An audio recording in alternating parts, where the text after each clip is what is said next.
Welcome to Crypto Daily. My name is Dustin Knaus, and be sure to follow our show wherever you listen to podcasts, and leave a review on Apple Podcasts. Over the last 3 months, we've seen a big decline in Bitcoin millionaires.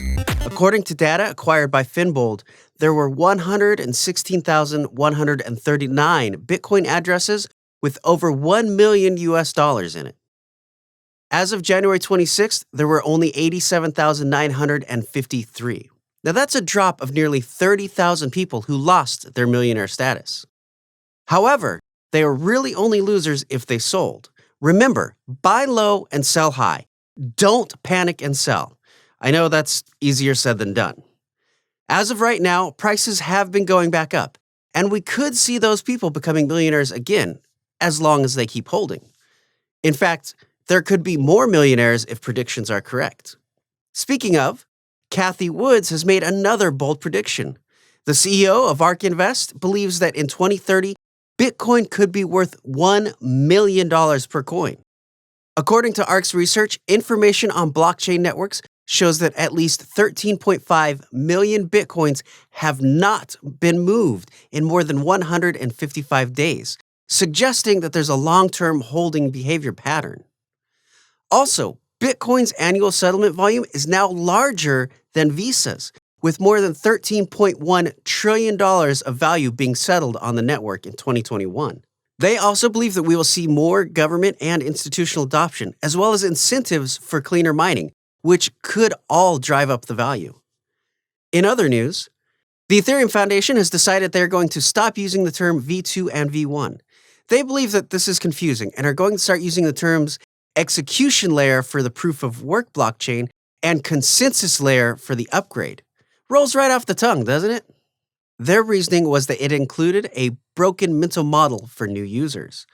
Scam prevention, inclusivity, and staking clarity. I kind of get the scam prevention. There are a lot of people out there convincing others to swap ETH1 for ETH2, which isn't a real thing. And honestly, I've even seen scammers online faking Ethereum 3 buy-ins for people who really went in on the ground floor. The Ethereum Foundation's blog post says one major problem with ETH2 branding is that it increases a broken mentality model for new users of Ethereum. They intuitively think that Ethereum 1 comes first and Ethereum 2 comes after, or that Ethereum 1 ceases to exist once Ethereum 2 exists. And neither of these is true.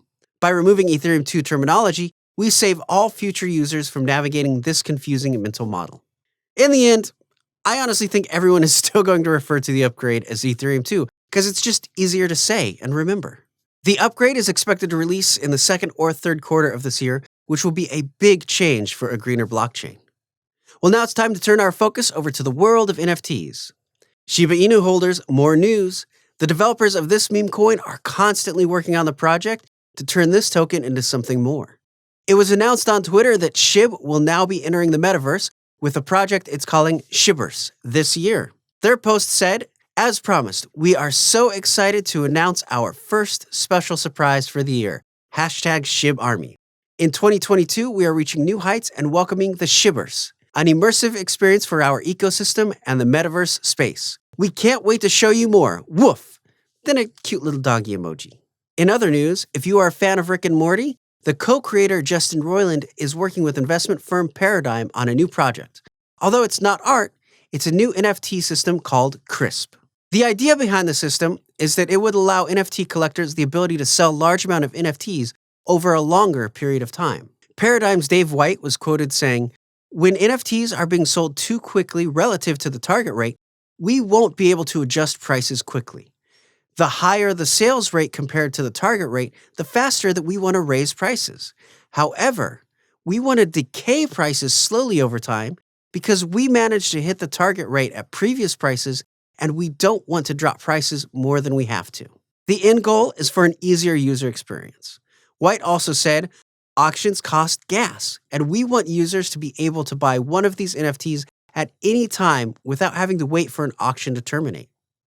As we mentioned previously, terminating sales leads to fees on platforms, and current workarounds have left users on OpenSea vulnerable to having their items sold at low prices without the seller even knowing. As of right now, there is no date on when CRISP will roll out.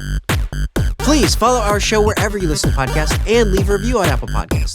If you get your podcasts on YouTube, be sure to subscribe and leave a comment there.